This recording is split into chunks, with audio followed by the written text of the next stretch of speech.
অনেকেই লাইলাতুল কদরের ফজিলত সম্পর্কে জানতে চেয়েছেন। মুসলিম জাতির জন্য এই লাইলাতুল কদর একটি ফজিলতপূর্ণ রাত।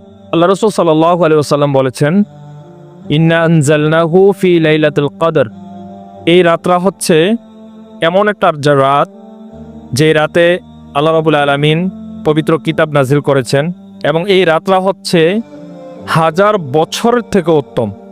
লাইলাতুল কদরি খায়রুম মিন আলফি শাহর তানাজ্জালুল মালাইকা ওয়ার রূহু ফিহা বিইذনি রাব্বিহিম মিন কুল্লি আম সালামুন হিয়া হাত্তা মাতলাইল ফাজর। আল্লাহ রাব্বুল আলামিন এই রাতে আকাশ থেকে মালাইকা ফেরেশতাদেরকে জমিনের মধ্যে পাঠান, যে তার যে ইবাদত গুজার বান্দা আছে এবং বান্দিরা আছে, তারা যখন ইবাদত করে তাদের দোয়ার সাথে ফেরেশতারা শামিল হয়।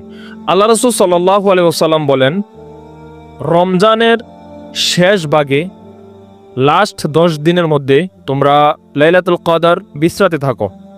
এবং আল্লাহ রাসূল সাল্লাল্লাহু আলাইহি ওয়াসাল্লাম বলেছেন, এই লাইলাতুল কদর যদি লাস্ট 10 দিনের মধ্যে তোমরা খুঁজে পাও তাহলে তোমরা কামিয়াব হয়ে যাবে। আল্লাহ রাসূল কিছু আমল শিখিয়ে দিয়েছেন। 1 নম্বর আমলটা হচ্ছে, আল্লাহ রাসূল বলেছেন লাস্ট 10 দিনের মধ্যে তোমরা প্রত্যেক দিন 1 দিরহাম করে হলো টাকা মানুষকে দান করো।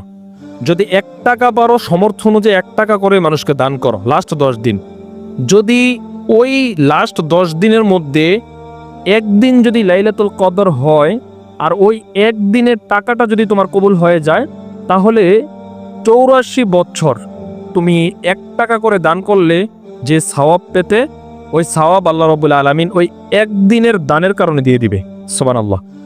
এবং আল্লাহ রাসূল সাল্লাল্লাহু আলাইহি সাল্লাম আরও বলেছেন, তোমরা প্রত্যেক দিন 2 রাকাত করে নফল সালাহ আদায় করো লাস্ট 10 দিনে।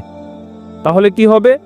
প্রত্যেক দিন যদি তোমরা 2 রাকাত করে নফল সালাহ আদায় করো, আর যদি লাইলাতুল কদরের দিন ওই 2 রাকাত নফল সালাহ তোমার কবুল হয়ে যায়, তাহলে 84 বছর পর্যন্ত তুমি 2 রাকাত করে সালাত আদায় করলে যে সওয়াব পেতে, ওই সওয়াব আল্লাহ রাব্বুল আলামিন তোমার আমলনামার মধ্যে দিয়ে দিবেন। 3 নম্বরে বলেছেন, তুমি প্রত্যেক দিন সূরা ইখলাস পাঠ করো।